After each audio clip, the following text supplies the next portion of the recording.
नमस्कार दोस्तों भारत और अमेरिका के बीच जो कल ट्रेड डील अनाउंस हुआ है, इसको लेकर कई सवाल खड़े हो रहे हैं। आपको याद होगा एक हफ्ते पहले जब यूरोपियन यूनियन के साथ हमारी ट्रेड डील हुई थी, तो उसमें स्पष्टता थी, एकदम क्लैरिटी थी कि यूरोपियन यूनियन क्या कह रहा है, भारत क्या कह रहा है, कौन कौन से गुड्स के ऊपर टैरिफ गिरेगा। लेकिन यहां पर आप देखोगे ना, बहुत ज्यादा सवाल खड़े हो रहे हैं। एक तो यह है कि यहां पर कौन कौन से चीजों के ऊपर टैरिफ कम हुआ है। अमेरिका, ट्रंप ये कह रहे हैं कि भारत अमेरिकन गुड्स के ऊपर जीरो टैरिफ लगाएगा। अरे भाई, एग्रीकल्चर और डेयरी के ऊपर थोड़ी लगाएगा, लेकिन यहां पर जस्ट स्टेटमेंट दे दिया गया है। फिर इसके अलावा यहां पर आप देखोगे बोला जा रहा है कि भारत $500 बिलियन के सामान खरीदेगा अमेरिका से। कैसे खरीद लेगा? तो कई सवाल हैं, लेकिन इससे भी सबसे बड़ा सवाल यहां पर खड़ा होता है कि डोनाल्ड ट्रंप चाहते हैं कि भारत तुरंत जो रशियन ऑयल है उसको खरीदना बंद कर दे। और यहां पर आप देख सकते हो डोनाल्ड ट्रंप ने ये जो अनाउंसमेंट किया उसमें कहा, PM Modi agreed to stop buying Russian oil and to buy much more from the United States and Venezuela. इसको थोड़ा सा हम डिटेल में समझेंगे, टेक्निकल टर्म में समझने की कोशिश करेंगे कि आखिरकार क्या ये पॉसिबल है। क्या अचानक से हम अपना जो क्रूड का सप्लाई है वो रशिया से बंद करके उधर ले जा सकते हैं? ये एक बड़ा सवाल खड़ा होता है, उसको मैं आपको बताऊंगा ताकि क्लैरिटी मिल जाए। चलिए शुरुआत करते हैं, लेकिन उससे पहले आप सबको बता दूं, आप में से जो भी लोग यूपीएससी की तैयारी कर रहे हैं, 2027 हो 28 हो, हर एक बैच अवेलेबल है अलग अलग साल के लिए, जिसमें प्रीलिम्स मेंस इंटरव्यू सबकी तैयारी कराई जाती है। हमारा नया बैच 7 फरवरी से स्टार्ट हो रहा है। कोई भी डाउट है, बैच से रिलेटेड प्रॉब्लम है, ये फोन नंबर दिया, आप इस पर कॉल कर सकते हैं, हमारी टीम आपको अच्छे से गाइड कर देगी। And use this code Ankit live maximum discount के लिए। चलिए शुरुआत करते हैं। सबसे पहले देखते हैं कि एग्जैक्टली क्या बोला जा रहा है।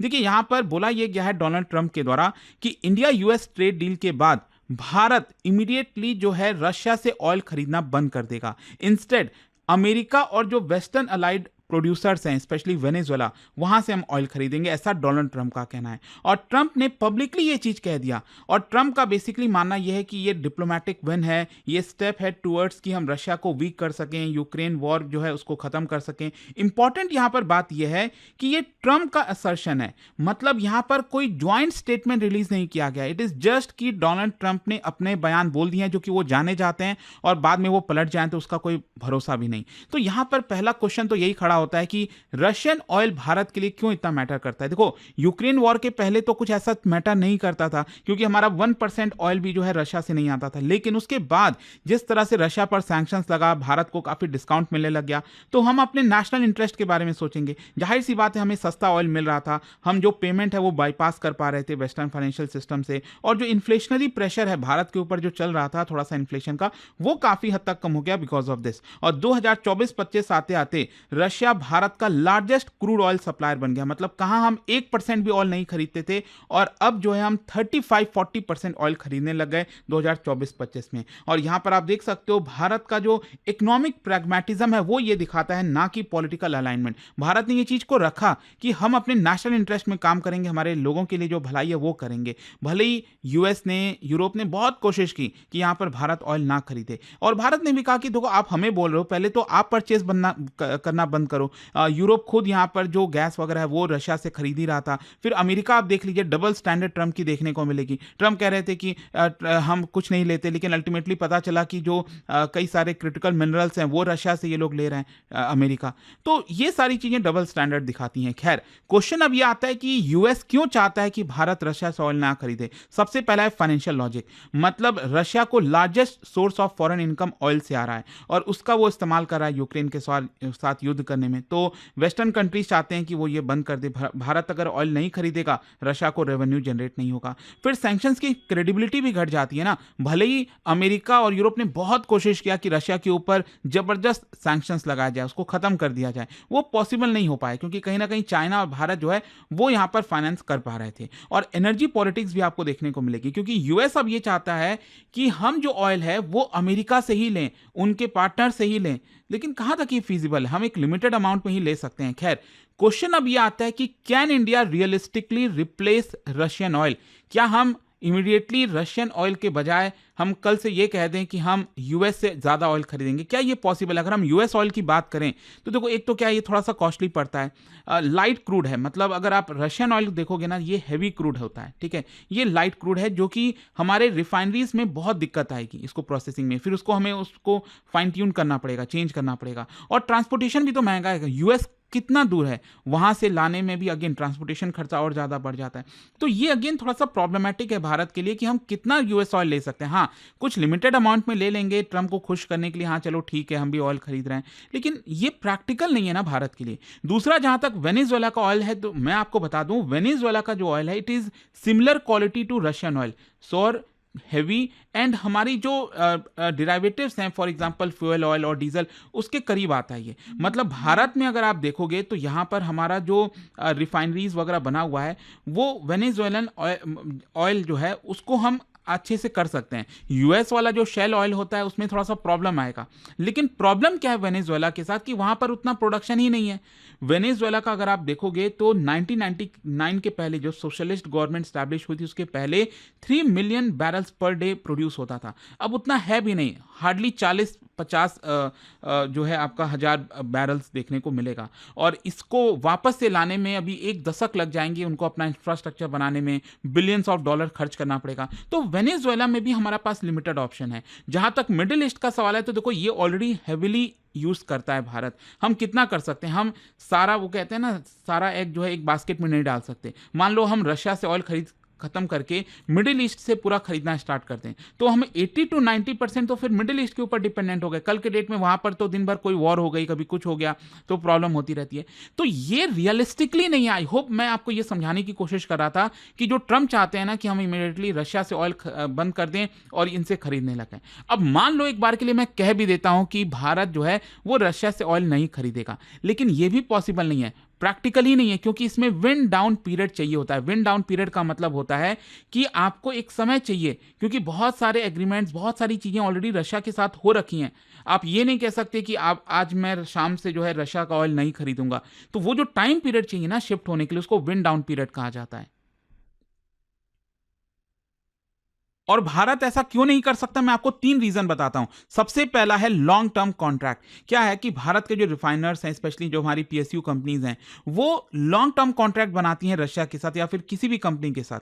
3 से 12 महीने का कॉन्ट्रैक्ट होता है। तो यहां पर ऑब्वियस सी बात है वो हमें फुलफिल करना पड़ेगा। जो इमीडिएट वाले परचेज होते हैं, जो स्पॉट डील्स होती हैं, वो भी कुछ हफ्ते पहले ही डिसाइड होती हैं। तो ऐसा नहीं है कि बस ये डे टू डे बेसिस पर हम फोन कर रहे हैं रशिया को कि हमें इतना ऑयल भेज दो और वो तुरंत भेज दिए, ऐसे नहीं होता है। ये कॉन्ट्रैक्ट के हिसाब से चलती हैं चीजें। और अगर आप यहां पर इन चीजों को कैंसिल करते हो कि हम तो यूएस से खरीदेंगे, तो हमें पेनल्टी देनी पड़ेगी। इंटरनेशनल आर्बिट्रेशन जो है ट्रिगर हो सकता है। यहां पर भारत का जो रेपुटेशन है एज अ रिलायबल बायर उसको झटका लग सकता है। तो ऑयल ट्रेड कमर्शियल लॉ के थ्रू गवर्न होता है, ना कि पॉलिटिकल स्टेटमेंट के थ्रू जैसा ट्रम्प चाहते हैं। दूसरा, यहां पर कार्गोस जो ऑलरेडी निकल चुके हैं। क्या है कि रशिया से भी ऑयल अगर भारत आ रहा है तो उसमें कई दिन लग जाते हैं ना। बहुत सारे जो रशियन क्रूड शिपमेंट है वो ऑलरेडी लोड हो चुके हैं, इंश्योर्ड हो चुके हैं, ऑलरेडी इंडियन पोर्ट्स की तरफ जा रहे हैं।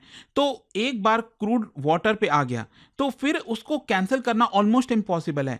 किसी ना किसी को तो उसकी डिलीवरी लेनी है। मान लो अगर भारत मना कर देता है तो हो सकता है फिर रशिया उस क्रूड को जो है वहां चाइना की तरफ डाइवर्ट कर दे। तो ये कोई ना कोई तो लेगा, कोई ना कोई कंपनसेशन तो भरेगा। दैट इज वाई जो रिफाइनर्स हैं उनका कहना है कि फरवरी और मार्च तक का तो पूरा फुल है। फरवरी और मार्च तक का तो हमें पूरा खरीदना ही पड़ेगा, उसका तो कोई सवाल ही नहीं उठता कि कैंसिल हो जाए।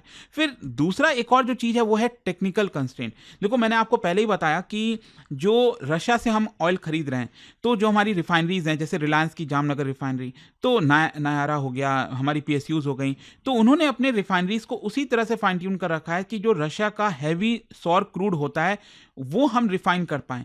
अब हम अचानक से मिडिल ईस्ट से वेनेजुएला से अगर ऑयल लेंगे, वेनेजुएला का तो चलो फिर भी सिमिलर है, लेकिन यूएस से अगर मान लो ऑयल लेने लग जाएंगे तो वो हमारी रिफाइनरी कर ही नहीं पाएगी। और अगर हम सडनली इसमें अब्रप्शन करते हैं, चेंजेस करते हैं, तो हमारी कैपेसिटी कम हो जाएगी, एफिशिएंसी कम हो जाएगी, कॉस्ट इंक्रीज हो जाएगा। ये सारे प्रॉब्लम्स हैं। आई होप आप समझ पा रहे होगे कि क्यों भारत इमीडिएटली रशिया से ऑयल खरीदना बंद नहीं कर सकता। इसका इकोनॉमिक रिस्क भी है। देखो अगर भारत इमीडिएटली स्टॉप करता है तो क्रूड के कॉस्ट बढ़ जाएंगे, पेट्रोल डीजल के प्राइसेस बढ़ जाएंगे, इन्फ्लेशन का प्रेशर बढ़ेगा, रिफाइनरी मार्जिन कम हो जाएगी, अल्टीमेटली ओवरऑल भारत की जीडीपी पर जो है इसका नेगेटिव असर पड़ेगा। अच्छा, क्रेडिट रेटिंग जो एजेंसीज हैं उन्होंने ऑलरेडी वार्निंग दी कि अगर भारत ऐसा कुछ करता है तो अचानक से सप्लाई डिसरप्शन आ जाएगा। मतलब यहां पर अगर आप रशिया से ऑयल नहीं खरीद रहे हो तो इंटरनेशनल मार्केट में तो कमी हो गई ना। तो भारत अगर कहीं और से खरीदेगा तो अचानक से डिमांड बढ़ेगी और डिमांड बढ़ती प्राइसेस बढ़ने लग जाएंगे। और लास्ट में जाने से पहले मैं आपको कुछ फिगर्स दिखा देता हूं। देखो, भारत आज के डेट में one of the world's largest oil buyers है, जिसमें हम अपनी जो भी जरूरतें हैं उसका 85% इंपोर्ट कराते हैं। भारत, आप देख सकते हो, दिसंबर के महीने में, अभी जस्ट एक महीने पहले 21.59 million turns crude oil import किया था। और मैं आपको बता दूं, पिछले 9 महीने का ये सबसे हाईएस्ट मंथली लेवल था। 7% राइज था ईयर ऑन ईयर। फिर यहां पर अगर आप देखोगे तो ये बताया जा रहा है कि जो डोमेस्टिक डिमांड है उसको दिखाता है कि किस तरह से भारत ज्यादा खरीद रहा है। इनफैक्ट इसमें भी अगर आप देखोगे तो भारत अपना जो क्रूड इंपोर्ट करता है उसमें भी आपको बड़ा शिफ्ट देखने को मिलेगा। पिछले कुछ महीनों से स्पेशली यूएस के साथ जो टेंशन चल रही थी उसमें भारत ने कोशिश की है कि यूएस को थोड़ा सा कंफर्टेबल किया जाए। मतलब रशिया से जो ऑयल खरीद रहे थे पहले, सपोज मान के चलिए हमारा 40% हो गया था टोटल क्रूड ऑयल का, तो वो अब गिरकर 33-32% के करीब आ गया है। और आप देख सकते हो अप्रैल से नवंबर में आप देख पाओगे यहां पर जो हम यूएस से क्रूड ऑयल खरीद रहे थे, पिछले साल अगर आप देखो तो 4 से 5% था जितना भी हमारा ऑयल आता था। अब ये हो गया है 8% से ज्यादा जो हम यूएस से ऑयल खरीद रहे हैं।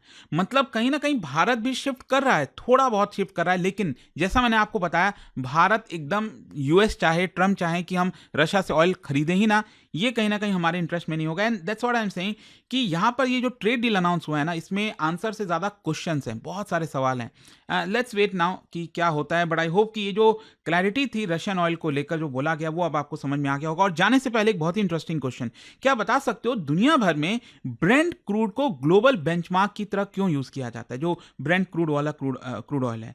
इसका जो राइट आंसर है आप सब जानते हैं, मेरे इंस्टाग्राम पर तो मिलेगा ही, वहां पर अगर आप नहीं हो कोई बात नहीं, टेलीग्राम से ले सकते हैं इसका सही उत्तर। और दोस्तों, जैसा मैंने आपको बताया, अगर आप यूपीएससी की तैयारी कर रहे हैं, कोई भी बैच चाहते हैं, प्रतिज्ञा बैच जिसमें प्रीलिम्स, मेंस, इंटरव्यू सब कुछ की तैयारी कराई जाती है, इसके अंदर आपको सब कुछ मिलेगा। 18 बुक्स का पूरा सेट भी घर पर भेजा जाता है, प्रीलिम्स क्रैक करने पे पूरा आपका फी भी रिफंड कर दिया जाता है, मेंटरशिप है, सब कुछ है। ये फोन नंबर है, यहां पर आप कॉल कर सकते हैं, मेरी टीम आपको अच्छे से गाइड कर देगी। And use this code Ankit live maximum discount के लिए। दोस्तों, यूपीएससी का गोल बड़ा होता है और इस जर्नी में सही गाइडेंस और मेंटरशिप बहुत जरूरी होती है।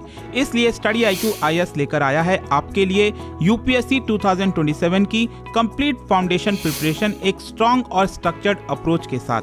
हमारा फाउंडेशन कोर्स 3 लैंग्वेजेस में अवेलेबल है, इंग्लिश, हिंदी और इंग्लिश। अब आप अपनी पसंद की लैंग्वेज में तैयारी शुरू कर सकते हैं, same syllabus, same expert faculties और सेम क्वालिटी गाइडेंस के साथ। इस कोर्स में आपको मिलेगा टॉप फैकल्टीज का एक्सपर्ट गाइडेंस, प्रीलिम्स से इंटरव्यू तक complete coverage, daily live evening classes, structured notes, previous year questions and test series.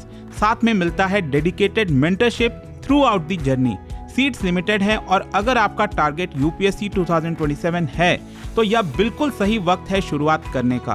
बस स्टडी IQ ऐप खोलो।